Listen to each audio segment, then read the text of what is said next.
Welcome back. This is the course audit step one, focusing in on your course orientation.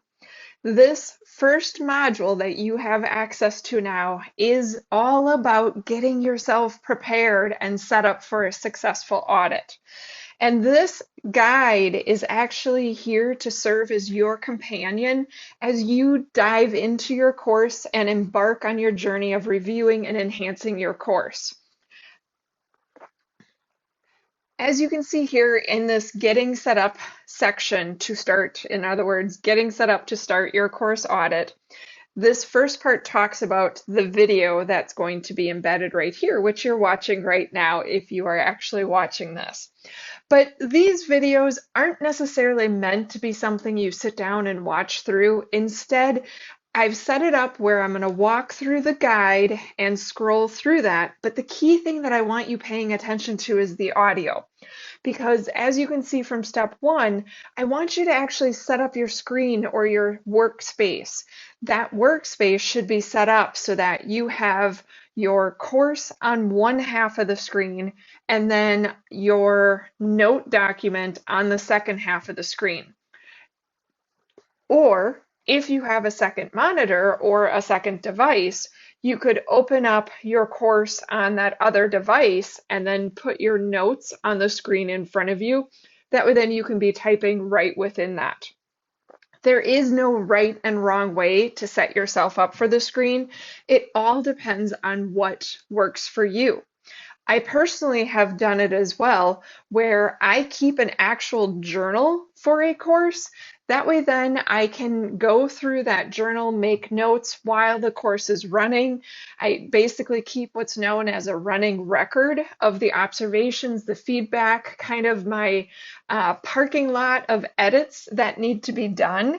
You could do that same thing when you sit down to do an audit. Use that same notebook, that same journal if you wanted. Same thing with a Google Doc or some sort of document wherever you're keeping it. I personally have also been a Evernote user since I'm on a Mac, that for years I have kept a running file or a running note when I am teaching a course of the nuances or things that I'm noticing that I want to change. And I create that list often and share it with my students at the end. And then I want them to enhance it. I want them to tell me, what did I miss? What were their experiences? What notes did they have? And that's where I lead toward the evaluation at the end, or like a midterm feedback. I use that same thing. So here again, I'm going to actually read through this information and I'm going to give you my annotated notes. What I'm going to try my best to do is read the step first and then give you the extra notes and tidbits after. That way then, in case you are following along and have your screen open, you're not getting lost in, okay, is that part of the text that's in front of you? Or is that the added note? So let's start with zero, step zero. Being a programmer, I always like to start with that. But this is that guided course review, your audio visual companion. This online course, again, is really primarily delivered through the instructive audio within the video format. It's designed to be your guiding companion. Again, something that you can toss in the back of your windows. You could put it up on the player or however that works on your device. You could put it open up on your phone, whatever's most comfortable for you. Then, second bullet, as you progress, keep your notes document handy for annotations and reflections. Listen to the audio as you navigate through your course, pausing the video/audio as necessary to engage deeply with material and apply the insights. Don't feel like you need to start and finish the video, but you're welcome to as well. I personally have done that where I'll just kind of go through or listen to something just to get a sense of what's there, and then I'll come back and do the actual details of it or restart it and then do the start stop stuff. As far as setting up your space, I mentioned before the two screens, if you have that, where you're going to open your course on one screen or split your monitor window to simultaneously view your course and this guide and or your notes document. Truly just depends on what you're most comfortable with. Open on the other half of the screen, you may want to also print off the notes document if your screens are not large enough to split the screen into two windows where you have two browser windows or two files open clearly. I already mentioned the notes, but the tip here does say use a journal or notebook to record your observation if that suits your style better. Step number 2, planning your time. I don't know about you, but me personally, time is always of the essence. So reading first the details here, make sure that you block out focused time and set a goal for how many audit steps you'll complete in each session.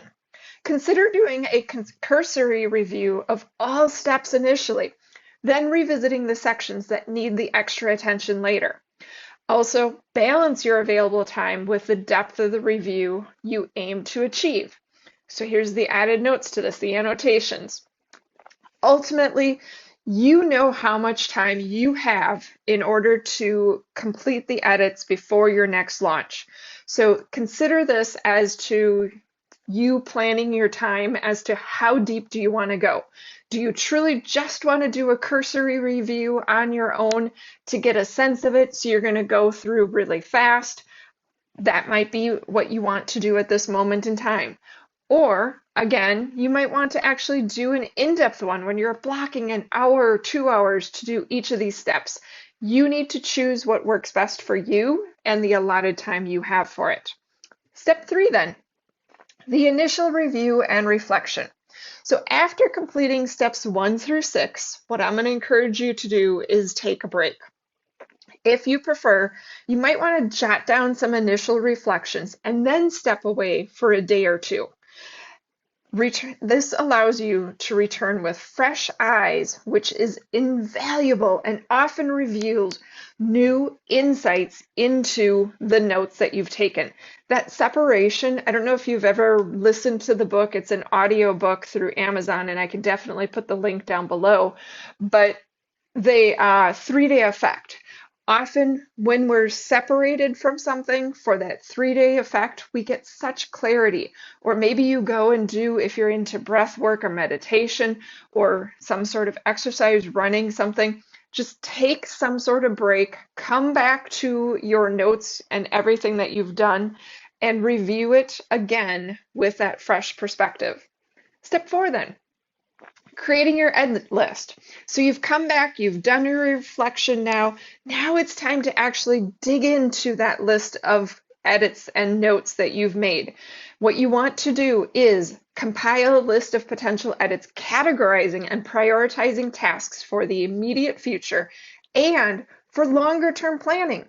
Note any of the aspects you might need external help with, such as video creation or maybe a graphic design that you envisioned while you were looking through. You want to be able to keep in mind the budgeting and planning of these as well. And that's why we often just make notes at this point as to this is something external and it's most likely going to come back around at another phase of your particular project. Step 5. After you go through this whole process, take a moment to celebrate. Acknowledge the hard work you've put into the self-review. Auditing a course is not easy.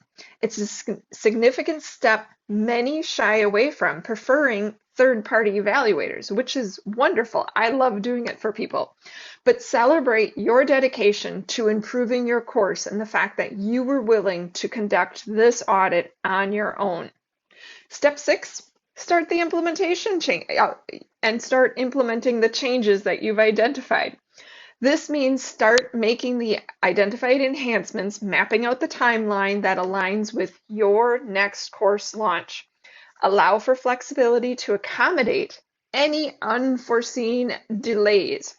I guarantee those are going to happen. I personally, with this course, had high hopes of launching it before Christmas, or actually on my birthday, the 26th, but I encountered a couple technical difficulties as I was using a new tool to launch this, and also didn't want to, I also use AI to generate my images, And I had to do the back and forth with that because it blocks me and cuts me off at times. So make sure when you're implementing it, you round up in your estimate of your days.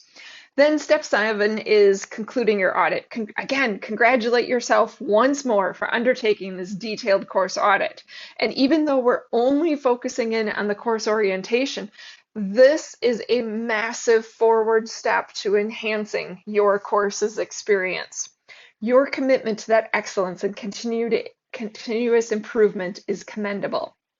I have a few more personal or additional tips that I've shared at the bottom here.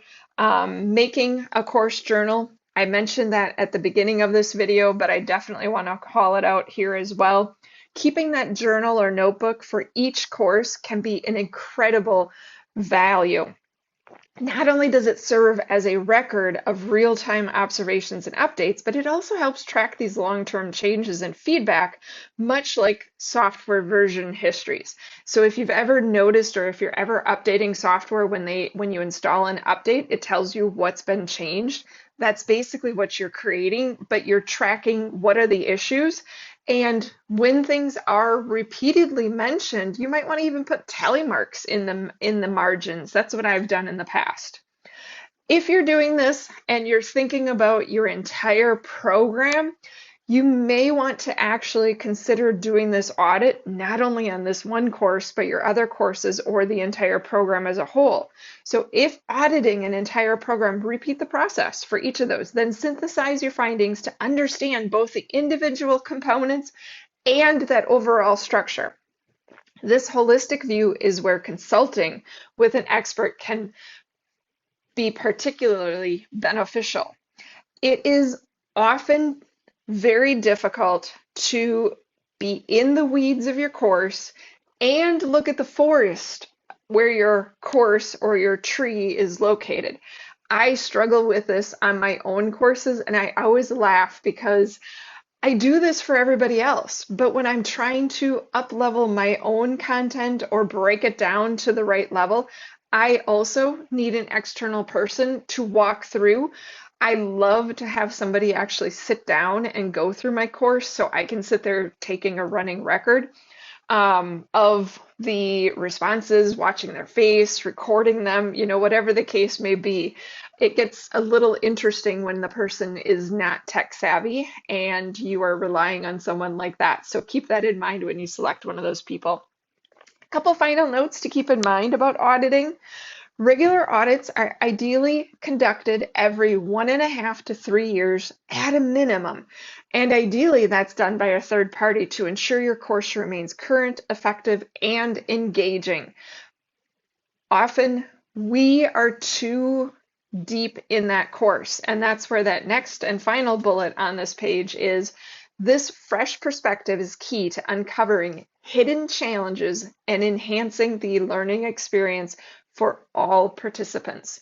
I can't speak more highly of that whole idea of having a third-party perspective because we know what we intend, but that's not always what comes across. So working in my role as a fractional chief learning officer, I love helping people get that extra perspective, and I am here at any point if you want assistance. Down on the bottom of the page now, let's talk about this navigation. You will see that we have the back and the next, so at any point we can go left and right. You also have up at the top the navigation bar across there that is always available. Scrolling down a little bit, there is the Google Drive link, and so when we click on that, you will have access to the Google document where the notes are. You can download that, save it off. You won't be allowed to edit my version of it, so I have protected that. Finally, I do want to mention once again, I know on the first page I talked about this, but if when you purchased this course, you had purchased some strategy calls because you had an option for the 45-minute or the 90-minute strategy calls, if you purchased one or both of those, you should have received an email with a link to go directly to scheduling that. If you did not receive that, please do contact me directly, and the email address where you can do that at is the support@hubrex.com, Hubrex being the HUBREX. If you didn't purchase those, not a problem. At the bottom of every page, I have put these links here where you can actually go and purchase the 45-minute one or the 90-minute strategy call. Either way, you are able to purchase those, and what you'll do is you'll click this, it'll pop it open, you purchase it, and then it takes you to the scheduler right off the bat. Thank you so much for listening. Hopefully you are all set. I would encourage you to grab your beverage of your choice, grab a notebook, and maybe have a snack handy, and when you are ready to start diving in, click on the Step 1 orientation for the overview of the actual audit itself.